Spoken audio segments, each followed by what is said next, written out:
શ્રી ગણેશાય નમઃ. આજના વિડીયોમાં આપણે ધરો આઠમની વાત જાણીશું. ધરો આઠમ ભાદરવા સુદ આઠમને દિવસે ઉજવાય છે. સ્ત્રીઓ ધરો આઠમના દિવસે ધરો, જેને ધ્રો, ધ્રોખડ કે દુર્વા કહેવામાં આવે છે, તેની પૂજા કરે છે. આ દિવસે માતા પોતાના સંતાન માટે વ્રત રાખે છે. આગલા દિવસે રાંધેલું ટાઢું જમે છે અને ખાસ કરીને ચોખા અને બાજરીની કુલેર ખાય છે. આ ઉપરાંત પણ હિન્દુ ધર્મમાં ધરો આઠમનું એક વિશેષ મહત્વ છે. હિન્દુ ધર્મમાં મૃતકની ઉત્તર ક્રિયાઓમાં, એટલે કે જ્યારે વરસી વાળવાની હોય ત્યારે ધરો આઠમના દિવસે ધરોની છાબડી આપવાની પણ એક વિધિ હોય છે, જેમાં મોટે ભાગે મૃતકની પુત્રીને છાબડીમાં વસ્ત્ર અને ધરોનું દાન આપવામાં આવે છે. ભારતમાં ધરો ઘાસને એક પવિત્ર છોડ માનવામાં આવે છે. ભગવાન ગણપતિની પૂજામાં ખાસ ધરોનો ઉપયોગ કરવામાં આવે છે. આ લીલા રંગનું નાનું ઘાસ હોય છે.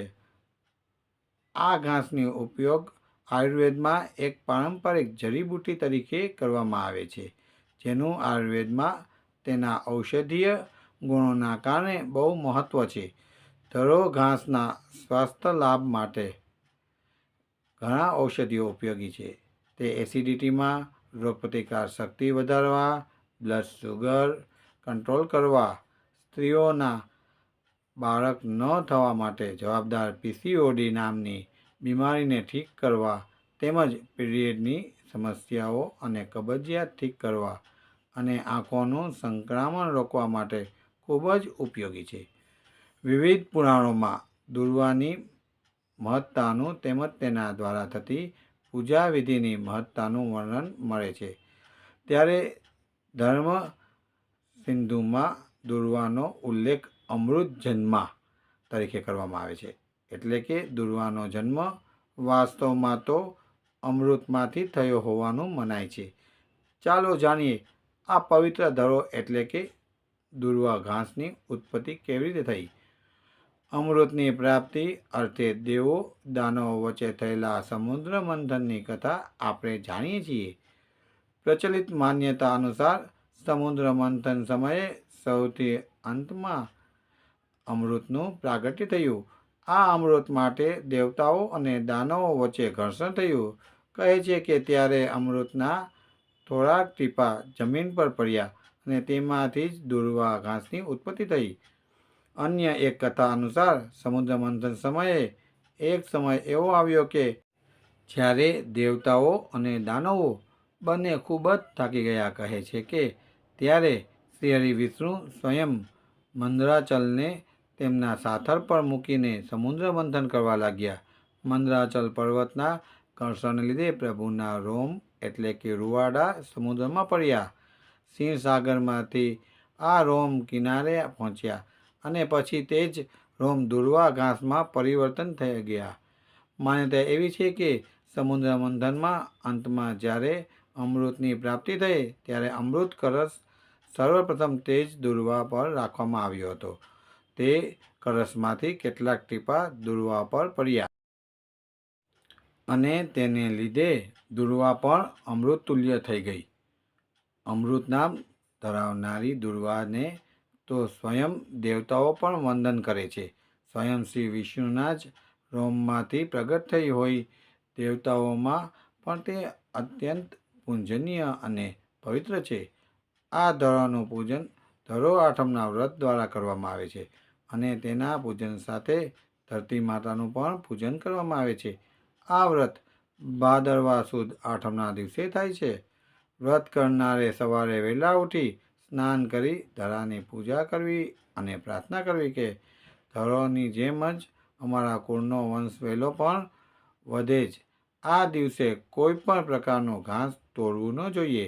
આ દિવસે ટાઢું જમવું, ભોજનમાં ચોખાના લાડુ, ફણગાવેલા કઠોળના વડા વગેરે લઈ શકાય. આ વ્રત સંતાનોના કલ્યાણ માટે સ્ત્રીઓ કરે છે અને ધરો આઠમની વાર્તા સાંભળે. ચાલો ધરો આઠમની વાર્તા સાંભળીએ. વર્ષો પહેલાંની વાત છે. એક નાનકડું ગામ હતું. ગામમાં સાસુ અને વહુ પ્રેમથી રહેતા હતા. ખેતરમાં મજૂરી કરીને તેઓ પોતાનું ગુજરાન ચલાવતા હતા.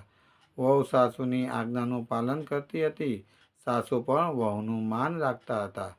ભગવાને વહુને એક દેવ જેવો દીકરો આપ્યો હતો. ભાદરવા સુદ આઠમ એટલે કે ધરો આઠમનો દિવસ આવ્યો. વહુએ દીકરાના સ્વાસ્થ્ય માટે ધરો આઠમનું વ્રત કર્યું. જો કે સાસુને ધરો આઠમના વ્રત વિશે કંઈ ખબર નહોતી. સાસુએ વહુને કહ્યું કે બેટા, ચાલો આપણે ખેતરમાંથી ઘાસ કાપી લાવીએ. વહુએ ધરો આઠમનું વ્રત હોવાથી તે ઘાસ કાપવા જવા રાજી નહોતી. તેણે વિચાર્યું કે આજે તો મારે ધરો આઠમનું વ્રત છે, આજે ઘાસ કેવી રીતે કપાય? તેથી તેણે સાસુને ના પાડી. આથી સાસુએ ગુસ્સે થઈને કહ્યું કે ઘાસ નહીં લાવીએ તો ખાઈશું શું? આથી વહુ લાચાર બનીને છોકરાને ઘોડિયામાં સુવડાવી સાસુ સાથે ખેતરમાં ઘાસ કાપવા માટે ગઈ. બારણે સાકર દઈને સાસુ વહુ બંને ખેતરમાં જવા નીકળ્યા. સાસુ તો ઘાસ કાપવા લાગ્યા, પણ વહુનું મન નહોતું માનતું. વહુ ધરો બાજુમાં રાખીને ધીમે ધીમે બીજું ઘાસ કાપવા લાગી. ઘાસ કાપીને સાસુ વહુ ઘર તરફ આવવા લાગ્યા. રસ્તામાં કોઈએ તેમને સમાચાર આપ્યા કે તેમના ઘરમાં આગ લાગી છે, જલ્દી ઘરે જાઓ. આગની વાત સાંભળીને સાસુ વહુ તો હેબતાઈ ગયા અને ગભરાતા ઘરે દોડી આવ્યા. આવીને જોયું તો તેમનું આખું ઘર સળગી રહ્યું હતું. સાસુ વિલાપ કરવા લાગી. વહુને પોતાના દીકરાની ચિંતા થઈ. તેણે બારણું ખોલીને જોયું તો તેનો દીકરો હેમખેમ હતો. ઘર સળગતું હતું, પરંતુ તેના દીકરા ફરતે ધરો વીંટળાયેલો હતો અને તે રમી રહ્યો હતો. આ દ્રશ્ય જોઈ વહુ ખુશ થઈ અને સાસુને કહ્યું કે જુઓ, મારો ધરો આઠમનું વ્રત ફર્યું.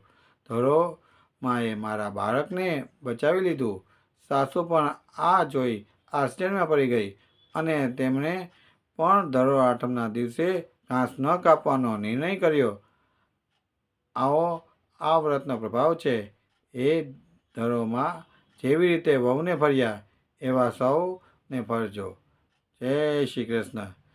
સનાતન ધર્મ સાથે જોડાયેલ આવી રસપ્રદ માહિતી અને જ્ઞાનસભર વાતો જાણવા માટે અમારી ચેનલને સબસ્ક્રાઈબ કરો. અમારા આ વિડીયોને લાઈક કરો, શેર કરો અને કોમેન્ટમાં જય ધરોમાં લખો. ફરી મળીશું આવા જ રસપ્રદ વિડીયો સાથે. ધન્યવાદ. જય શ્રી કૃષ્ણ.